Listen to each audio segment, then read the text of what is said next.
Hey peeps, it's Tripl-L, and now I'm here to bring you a rather late, but still relevant video on Mobile Suit Gundam Iron Blooded episode 28. And before we get into the top moments of this episode, let's all acknowledge this episode was, well, the last 10 minutes of it, or pretty much the second half of it, was pretty much all fighting. And really, all the top moments are going to be all the fighting. And I do want to point out that I do think the animation was slightly different here. Like if you look at some shots, the Gundams aren't as detailed, but then you look at other shots and it's like, whoa, that was beautiful.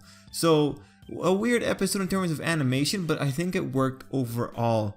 Anyway, before we actually do get started, I do want to say that aside from the fighting moments, there were a lot of nice little moments that were happening that were, I think, kind of important, such as Mikazuki at the farm, or the things that he's doing at the farm, such as trying to grow other crops. I think that's interesting. I think that's really because Mikazuki knows that Orga kind of wants to have another source of income, and he's helping it in that regard. So that's a pretty good moment for Mikazuki. Atra had a really strong moment when she was overhearing the conversation between Orga and Mikazuki. I think it says a lot about her. The pirates had a pretty good moment with their strategy of just having their ships being towed so that no one could detect them. The Nano Smoke and Eugene's general enthusiasm as well in this episode were also it was good. And then the little bit about the human debris where the kids were pretty much just going hard trying to beat the enemies. I think it's important that we get reminded that Mikazuki is effectively killing people who are in the same position, or are in the same position that he was once in life, and that's just one of the cruelties of war. And I do think that moment's important just for reminding us the setting that we're in. Anyway, now let's get into the top moments, because my god, man, these were good. These were so good. They're pretty much all gonna be moments from the fight, because that was excellent. It was half of the episode. Anyway, the first moment I'm really gonna point out was seeing the Gujin Rebake full city for the first time. I mean, like, my god, when that thing launched, did you see those arms? Like 4 arms, man, with guns. That was just, it's interesting. It's so interesting. And then Lupus, or Barbatos, also has some kind of weird extra arm set. And it's weird to see that this is where the engineers took these Gundams. But I'm totally for it. It's terrifying. I like that the enemy was totally freaked out when they saw that. The next moment that I'll just mention here was also, again, with Akihiro. Now, it's his weapon, man. That vice grip, my dear god. You know, the fights in Gundam Iron Blooded Orphans are pretty brutal, and it's mostly brutal because you have characters whose weapons are effectively a giant clamp and then a giant piece of iron. Yeah, it makes total sense, but seeing that Akihiro actually has this giant vice grip like thing and can pretty much force people to surrender. I've never seen a Gundam character surrender like that. Well, at least on an Iron Blooded Orphans, that was different. And it seemed like it happened more than once to Akihiro. And also, Akihiro's characterization is getting a bit strange. He's developing in very interesting ways. But regardless, the vice grip, man, wow, excellent. I like that kind of gruesome combat, and man, we had a lot of gruesome combat in this episode. But before that, next moment I very much thought was a highlight was the teamwork that was coming from Shino's team. You know, these guys are comparatively weak. Not gonna lie, I am terrified for Shino every time he is out trying to fight, and just seeing that when he was in trouble, how his team came in to save him, that was good. I like that. I like that, because at the very least, even though they're weak separately, there's strength in numbers, and thankfully the Orphans are naturally close-knit, so I think it really shows in moments like these. Still, I'm glad the boy's alive. He made a little line about wishing he could pilot a Gundam frame. I think that is foreshadowing. I think he's going to get a Gundam frame at some point, and when he does, I will be so happy for him.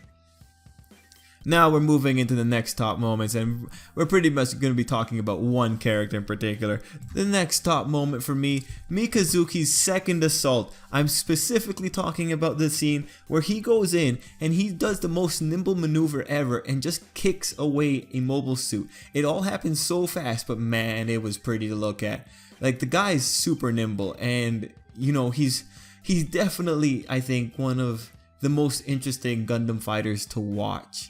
Just because how much control he has over the machine and the things that he can do. It's excellent. And then the next and probably last top moment was a Mikazuki moment. The savage kill that came from the Barbato's claws. Now I know why it's called lupus. It's because of those horrendous claws. Did you see that? That was such a savage kill. The boy just plunged in there and then he did the wrench just to make sure that we all understood that he doesn't care and he's going to murder people. Yeah, man, that was savage. That was totally savage. And then for a bonus moment, because Mikazuki was just kind of on a roll, the giant death claw that's behind the Gundam's back. Like, what the heck? It doesn't look that intimidating, but then you see what happened to the kid that was piloting the suit that got crushed, and it's like, shit. The engineers who worked on these Gundams, they were like, guys, let's just give them so many arms. It's gonna be great. The guy who did that must have like some kind of fantasy of taking over the world with multi-armed giant robots. It was something. It was something to watch. Like, really, those moments were...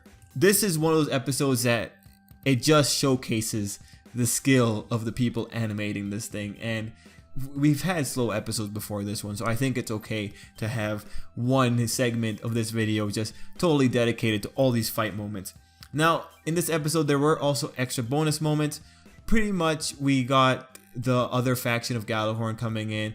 Mikazuki got stopped by a girl who says that's her target or something. That poor girl. Like, when Mikazuki tells someone you're in the way, it's because he doesn't care who you are and he's most likely going to kill you. That'd be hilarious. And then we also got the moment with the masked man where he... Well, pretty much, I really think it's Galeo. I'm pretty sure it is. I'm so sure. Anyway, peeps, those are my top moments of this episode. Did you have any top moments for this episode? What was your stand-up moment? What did you enjoy? I do want to say again, this episode had a lot of very important character moments, but, you know, it's Gundam and it's super exciting when you see giant robots fighting, and just the sheer shock value is just, yeah, I liked it. Anyway, peeps, till next time, I hope you have a great day.